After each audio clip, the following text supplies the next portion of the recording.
ओम नमः शिवाय। जय महाकाल। दोस्तों, निर्धन को धन देने वाली, निसंतान को संतान देने वाली, यदि आपके बच्चों के विवाह नहीं हो रहे हैं तो शीघ्र विवाह का योग बनाने वाली गाज माता का व्रत साल 2023 में कब किया जाएगा।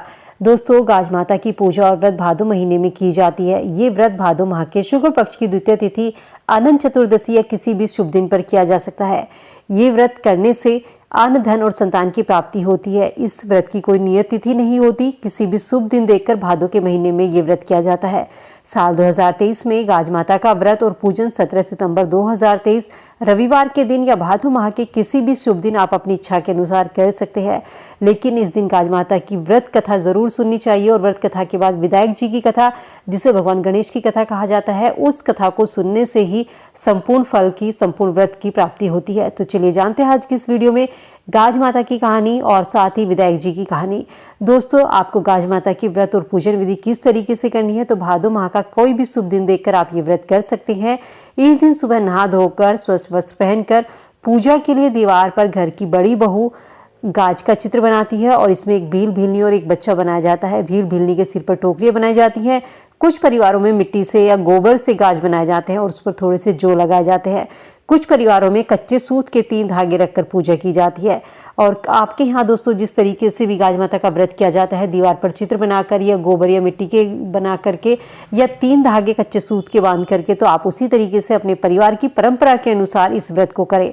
इसके बाद हाथ में थोड़े से गेहूं के दाने और धूप घास लेकर व्रत की कथा सुने और कहानी सुनने के बाद में विनायक जी की कथा जरूर सुने, तभी आपका व्रत पूर्ण होता है। कथा सुनते समय अपने पास में एक जल से भरा हुआ कलश जरूर रखें और उस जल में थोड़ा सा मीठा जरूर डालें और कथा सुनने के बाद में इस जल को आपको सूर्य भगवान को अर्पित करना है। आइए जानते हैं गाज माता की व्रत कथा क्या है और साथ ही विनायक जी की कथा, जिसे भगवान गणेश की कथा कहा जाता है।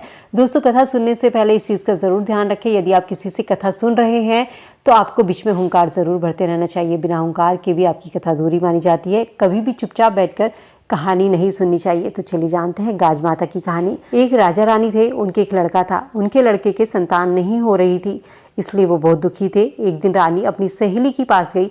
उनकी सहेली गाज माता की पूजा कर रही थी। रानी ने उसके साथ गाज माता की कहानी सुनी और वहीं पर उसने संकल्प लिया कि यदि उसकी बहू गर्भवती हुई, उसकी बहू के गर्भ ठहर गया तो वो 1.25 सेर का रोट चढ़ाएगी। किसी ने मुझसे कमेंट में पूछा था कि 1.25 सेर कितना होता है, तो मैं आपको बता दूं 1 किलो और 1 पाव, यानी कि 1.25 किलो 1.25 सेर होता है। इतना आटा तुलकर किसी किसी के यहाँ गजरोट बनाए जाते हैं, मीठे रोट बनाए जाते हैं, किसी के यहाँ पूरी बनाई जाती है। तो आपके यहाँ जैसे भी व्रत होता है, जो भी बनाया जाता है, आप उस चीज़ को बनाइए। तो कुछ समय बाद जब उसकी बहू गर्भवती हुई तो रानी ने रोट नहीं बनाया और उसने कहा यदि बहू को पुत्र हुआ तो मैं 1.25 सेर का रोट चढ़ाऊंगी। तब बहू के पुत्र भी हो गया। रानी ने फिर कहा अभी नहीं, जब पोते की शादी होगी, उसके बच्चे होंगे, मैं तब रोट चढ़ाऊंगी। तो इसके बाद गाज माता का दिन आया तो रानी ने 8 तार का धागा हल्दी से रंगकर अपनी बहू को दिया और बहू से कहा इसे अपने मंगलसूत्र में या अपनी चूड़ी में बांध ले। तो बहू ने उस धागे को अपने मंगलसूत्र में बांध लिया। बहू ने जब वो मंगलसूत्र में धागा बांधा तो रानी के बेटे ने जब वो धागा देखा तो उसको अच्छा नहीं लगा। उसने कहा हीरो मोती से जड़े सुंदर गहनों के बीच ये धागा क्यों बांध रखा है, इसे खोलकर फेंक दो। बहू ने कहा ये गाज माता का डोरा है, मैं इसे नहीं खोल सकती। तब रानी का बेटा बोला पढ़ी लिखी होकर ऐसी बातें क्यों करती हो। बहू ने अपने पति के कहने से वो डोरा खोलकर रख दिया। इधर जब रानी ने और रानी की बहू ने गाज माता का व्रत रखा तो रानी ने गाज माता व्रत के लिए बहू के लिए कलूना मोटा सा रोट बनाया। रानी के बेटे ने जब पत्नी को मोटा सा रोट खाते देखा तो वो कहने लगा ये रोट तुम मत खाओ, बच्चा छोटा है, तुम्हारा दूध पीता है तो बच्चे का पेट दुखने लगेगा। पत्नी ने रोट नहीं खाया और उसको अपनी नौकरानी को दे दिया। कहा जाता है इस व्रत में जो रोट बनाया जाता है, व्रत करने वाली स्त्री को वही रोट खाना होता है। ये देखकर गाज माता को गुस्सा आया और उसी समय एक आंधी तूफान चलने लगा। बादल गरजने लगे। गाज माता गरजती घोड़ती आई और पालने सहित बच्चे को उठाकर ले गई और उसे एक भील, भीलनी के आंगन में रख दिया। दोस्तों, कहानी सुनते समय बीच में हुंकार जरूर भरते रहिए। तो जब बच्चा खो गया है और भील, भीलनी के आंगन में बच्चा चला गया तो बच्चा देखकर भील, भीलनी बहुत खुश हुए। उधर महल में बच्चा खो जाने से हाहाकार मचने लगा। रानी सोचने लगी कि मैंने रोट नहीं चढ़ाया इसलिए बच्चा खो गया, और बहू सोचने लगी कि मैंने डोरा खोल दिया था और मैंने रोट भी नहीं खाया था और रोट मैंने नौकरानी को दे दिया, तो ये सब इसलिए हुआ था। तो सास बहू दोनों ने ही गाज माता से क्षमा प्रार्थना की।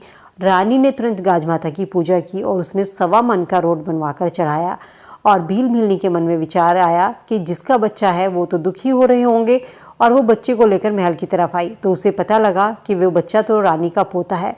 उससे बच्चा ले जाकर रानी को दे दिया और कहा कि यह बच्चा तूफान में पालने सहित मेरे आंगन में आ गया था। रानी पोते को देखकर बहुत खुश हुई और भीलनी से कहा कि ये गाज माता के कोप के कारण हुआ था और उन्हीं के आशीर्वाद से आज हमें ये मिल भी गया है। तब भीलनी ने गाज माता व्रत के बारे में पूछा। रानी ने विस्तार से सब बातें बताई।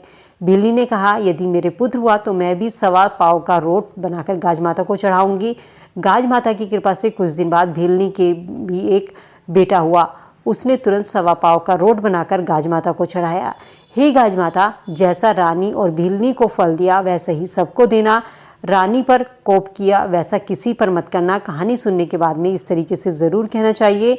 तो बोलो दोस्तों, गाज माता की जय। और दोस्तों, इस कथा को सुनने के बाद में विधायक जी की कथा ज़रूर सुनी जाती है। कोई भी व्रत या त्यौहार हो तो इस व्रत की कथा सुनने के बाद में विधायक जी की कहानी, जिसे भगवान गणेश की कहानी कहा जाता है, इस कथा को सुनने से ही पूर्ण फल की प्राप्ति होती है। गणेश जी की कृपा भी बनी रहती है। तो चलिए जानते हैं विधायक जी की कहानी किस तरीके से है। दोस्तों, भगवान विष्णु माता लक्ष्मी जी से विवाह करने के लिए जाने लगे। तब सारे देवी देवताओं को बारात में जाने के लिए बुलाया गया। जब सभी देवता गण जाने लगे तो उन्होंने बोला, गणेश जी को लेकर नहीं जाएंगे क्योंकि गणेश जी बहुत ज़्यादा खाते हैं और धुंध धुंधलो, सूंड सुलालो, उखला सा पाँव, छाजला सा कान, मस्तक मोटो, लाजे, भीम कुमारी व मोटे मस्तक वाले हैं। इनको लेकर जाकर क्या करोगे? इसलिए गणेश जी को यहीं पर घर की रखवाली के लिए छोड़कर जाएंगे। ऐसा कहकर वो सभी गणेश जी को छोड़कर सभी देवतागण जो थे वो बारात में चले गए। वहाँ पर नारद जी आकर गणेश जी को कहने लगे, विनायक जी, आपका तो बहुत अपमान कर दिया। आपके जाने से बारात बुरी लगती, इस कारण आपको यहीं पर छोड़कर चले गए। तब विनायक जी ने अपने वाहन मूसक को आज्ञा दी कि संपूर्ण पृथ्वी को खोदकर खोखली कर दो। आज्ञा पाकर मूसक ने खोदकर पूरी धरती को खोखला कर दिया। खोखली होने से भगवान विष्णु के रथ का पहिया धरती में धंस गया। तब हर कोई रथ के पहिए को निकालने की कोशिश करने लगा, लेकिन रथ का पहिया वहाँ से नहीं निकला, क्योंकि गणेश जी के बिना तो हर काम अधूरा होता है। बिना गणेश के कोई भी काम नहीं बनता। गणेश के बिना सारे काम बिगड़ने लगते हैं। जब रथ का पहिया निकालने के लिए खाती को बुलाया गया तो खाती ने आकर उसका दृश्य देखा और उसके बाद उसने रथ के पहिए को हाथ लगाकर कहा, जय गजानन गणेश जी महाराज की जय। इतना कहते ही रथ का पहिया निकल गया। सब आश्चर्यचकित होकर सोचने लगे कि तुमने गणेश जी का नाम क्यों लिया? तो खाती बोला कि जब गजानन गणेश जी महाराज का नाम नहीं लिया जाता तब तक कोई भी कार्य सिद्ध नहीं होता, और जब भी गणेश जी को सच्चे मन से याद करोगे, कोई भी इंसान याद करता है तो उसके सारे बिगड़े हुए काम बनने लगते हैं। तब सबने सोचा, हम तो गणेश जी को लेकर ही नहीं आए, इसीलिए हमारा ये काम बिगड़ रहा है। तब सबको अपनी गलती का एहसास हुआ और एक जने को भेजकर गणेश जी को बुलाया गया और उनसे माफ़ी मांगी गई। सबसे पहले गणेश जी का विवाह रिद्धि सिद्धि से करवाया गया और फिर भगवान विष्णु का विवाह लक्ष्मी जी से हुआ और उसके बाद सभी देवताओं में प्रसन्नता और हर्षोल्लास हो गया। तो दोस्तों, आपने भी देखा होगा कि कोई भी शुभ मांगलिक कार्य किया जाता है तो उसमें सबसे पहले गणेश जी को पूजा जाता है। हे विधायक जी महाराज, जैसा भगवान का कार्य सिद्ध किया वैसा ही सबका कार्य सिद्ध करना। विधायक जी की कहानी कहने वाले का भी, विधायक जी की कहानी सुनने वाले का भी और हुंकार भरने वाले का भी, और सभी का कार्य सिद्ध करना। तो बोलो विधायक जी महाराज की जय। तो दोस्तों, एक बात आती है कि गाज माता का डोरा कहाँ से लें, इसे कितने दिन तक बांधा जाता है, इसे कब खोला जाता है। तो दोस्तों, अगर आप गांव में रहती हैं तो वहाँ पर औरतें इस व्रत को रखती हैं। मोहल्ले पड़ोस में या किसी बामनी कोई होती है, वो इस डोरे को देती है, जो आप इसे अपने मंगलसूत्र में, अपनी चूड़ी में धागे को बांध सकते हैं। यदि आप शहर में रहते हैं और आपके आस पड़ोस में कोई व्रत को नहीं करता है तो आपके घर में कच्चा सूत होगा या आप दुकान से, पूजा की शॉप से कच्चा सूत लेकर आइए और भादो माह का कोई भी शुभ दिन देखकर, जैसे कि 2023 में 17 सितंबर रविवार के दिन ये व्रत किया जाएगा, तो इस दिन या किसी भी शुभ दिन पर देख करके आप इस धागे को बांध सकते हैं। और ये धागा 3 या 5 दिन इस तरीके से बांध करके खोला जाता है। तो आप अपने घर में भी, अगर आपके आस पड़ोस में कोई नहीं है, कोई बामनी नहीं है, तो आप खुद भी इस धागे को बांध सकती हैं और गाज माता का व्रत कर सकते हैं। दोस्तों, धन प्राप्ति के लिए, संतान प्राप्ति के लिए, सुख समृद्धि के लिए ये व्रत किया जाता है। तो गाज माता का व्रत भादो माह के किसी भी शुभ दिन में आप कर सकते हैं और इस धागे को खोल करके सूर्य भगवान को जल के साथ में आप अर्पित कर सकते हैं।